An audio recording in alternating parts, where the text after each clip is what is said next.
Hi friends, നമ്മളിന്നുണ്ടാക്കാൻ പോകുന്ന ഒരു മുട്ടക്കറിയാണ്. അതിന് വേണ്ടി ഒരു 6 മുട്ട പുഴുങ്ങാൻ വേണ്ടി ഇട്ടിട്ടുണ്ട്. ഒരു വലിയ സവാള 2 എണ്ണം, തക്കാളി വലുതൊരെണ്ണം, കുറച്ച് മല്ലിയില ഇനി അരിഞ്ഞ് മാറ്റി വെക്കുക.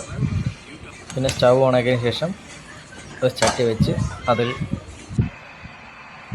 3-4 ടേബിൾ സ്പൂൺ വെളിച്ചെണ്ണ ഒഴിച്ച് ചൂടായതിന് ശേഷം കടുക്, ഉലുവ എന്നിവയിട്ട് നന്നായിട്ട് മൂപ്പിച്ചെടുക്കുക. കൂടെ കുറച്ച് കറിവേപ്പിലയും കൂടി ഇടുക. അത് നന്നായി മൂത്ത് വരുമ്പോൾ അതിലേക്ക് നമ്മൾ നേരത്തെ അരിഞ്ഞു വെച്ച സവാള, കൂടെ കുറച്ച് ഉപ്പും കൂടി ഇട്ട് നന്നായിട്ട് വഴറ്റിയെടുക്കുക.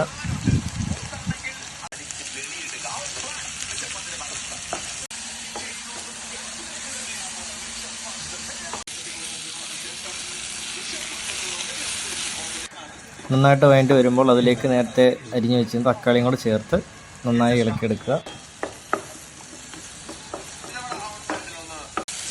തക്കാളി അതിലെ വെള്ളമെല്ലാം പോയി നന്നായിട്ട് വഴറ്റി വരുമ്പോൾ അതിലേക്ക് 1.5 ടേബിൾ സ്പൂൺ മല്ലിപ്പൊടി, 1.5 ടേബിൾ സ്പൂൺ കാശ്മീരി മുളക് പൊടി, 1 ടേബിൾ സ്പൂൺ മുളക് പൊടി, 1 ടീസ്പൂൺ മഞ്ഞൾപ്പൊടി, കൂടെ 2 ടേബിൾ സ്പൂൺ എഗ്ഗ് മസാലപ്പൊടിയും കൂടി ചേർത്ത് അതിൻ്റെ പച്ചമണം മാറുന്നവരെ നന്നായിട്ട് ഇളക്കി കൊടുക്കുക.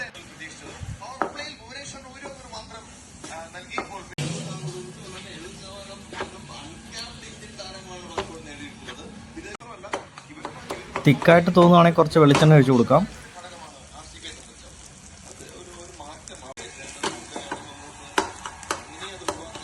കുറച്ച് കറിവേപ്പില ബാക്കിയിട്ട് ഇട്ട് കൊടുക്കുന്നുണ്ട്.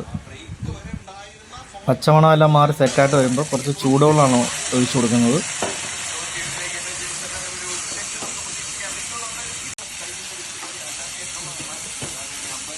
ഒഴിച്ച വെള്ളമെല്ലാം കുറുകി സെറ്റായി വരുമ്പോൾ കുറച്ചും കൂടെ വെള്ളം ഒഴിച്ച്, ഇവിടെ ആളെണ്ണം കൂടുതലായതുകൊണ്ടാണ്, ഗ്രേവി കൂടുതൽ വേണം.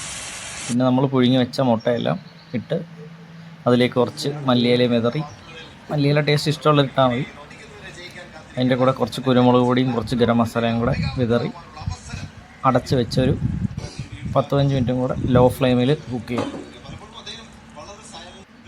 നമ്മുടെ മുട്ടക്കറി റെഡി.